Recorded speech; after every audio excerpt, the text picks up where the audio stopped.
So ayan mga kadrama-rama, alam ko pong inaabangan nyo po no, yung next na mangyayari po dito sa Abot Kami na Pangarap dahil sobrang nakaka-tense na nga po no, tsaka nakaka-excite na nga din po talaga yung pinapakita ni Director every episode dito sa Abot Kami na Pangarap dahil alam naman po talaga natin mga kadrama kung ano yung totoong nangyayari ngayon no, dahil nga po itong si Carlos patapos nga po niyang sunugin yung buong simbahan pero hindi naman po talaga lahat na sunog yun. Tapos yung nangyari nga po itong si Carlos ay pumasok nga po doon sa loob ng simbahan na kung saan nakita naman talaga yun ni Doc Kim.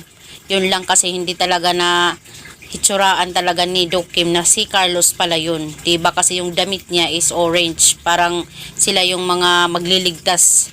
Diba na grupo pero hindi pa pala. Ito si Carlos pala yung kumuha dito kay Annalyn dahil nalaman niya nga po doon sa isang tauhan niya na yung anak daw niya at saka si Lynette ay buhay at okay po sila. Kaya naisipan po talaga ni Carlos yung gagawin na lang niya dahil alam naman po talaga natin mga kadrama kung ano yung kahinaan ni Lynette at saka yun, kinuha niya itong si Annalyn dahil yun ang anak niya, yun ang kahinaan niya. Diba? So yung mangyayari ngayon mga kadrama, itong sila RJ talagang tsaka sila Lynette, hindi talaga sila makapaniwala kung nasaan nga po itong si Annalyn. Tapos itong si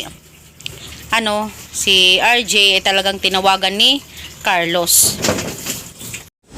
At sasabihin ni Carlos na nandito yung anak mo na si Annalyn, kapalit ang pagbigay mo sa hinihiling ko. Gusto ko lang si Lynette, wala nang iba RJ. Diba? Kaya itong sabi ni RJ, hello Carlos, wag mong sasaktan ang anak ko. Ano ba gusto mo, si Lynette? Sige, sa'yo na siya. Pero bago mo makuha itong si Lynette at saka si Annalyn, dadaan ka muna sa akin. Diba? Kasi gagawin ni RJ yung lahat mga kadrama. Para makuha niya itong si Annalyn at saka hindi mapunta si Lynette doon talaga kay Carlos. Siyempre, lalaki to lalaki, tatay to tatay, father to father. Diba, alam naman po talaga natin na gagawin talaga ng ama ang lahat para din talaga sa kanyang anak.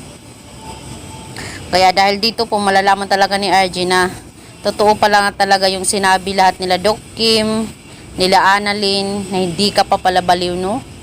Talagang pinagmukha mo kaming mga inutil dahil sa mga galawan mo. Diba? Hindi ka pa pala totoong baliw. Nagpanggap ka palang baliw-baliw, nagbabaliw-baliwang ka lang pala, no? Para hindi ka makulong. Pero ngayon, sisiguraduhin namin, Carlos, na makukulong ka habang buhay dahil sa ginawa mo. Diba? Dahil yun ang mangyayari. Mga kadrama, possible itong si RJ talaga masaktan dito. Tsaka si Lynette at tsaka si Annalyn makakaligtas. Siya naman yung ibubuhis siguro yung kanyang buhay. So mga kadrama, abangan na lang po natin yung senaryo na mangyayari dito sa Abot Kami na Pangarap. So yun lang po mga kadrama. Don't forget to please like, share, subscribe my channel para sa susunod na video mga kadrama is ma-update ko po kayo. Thank you for watching. Bye. Abangan.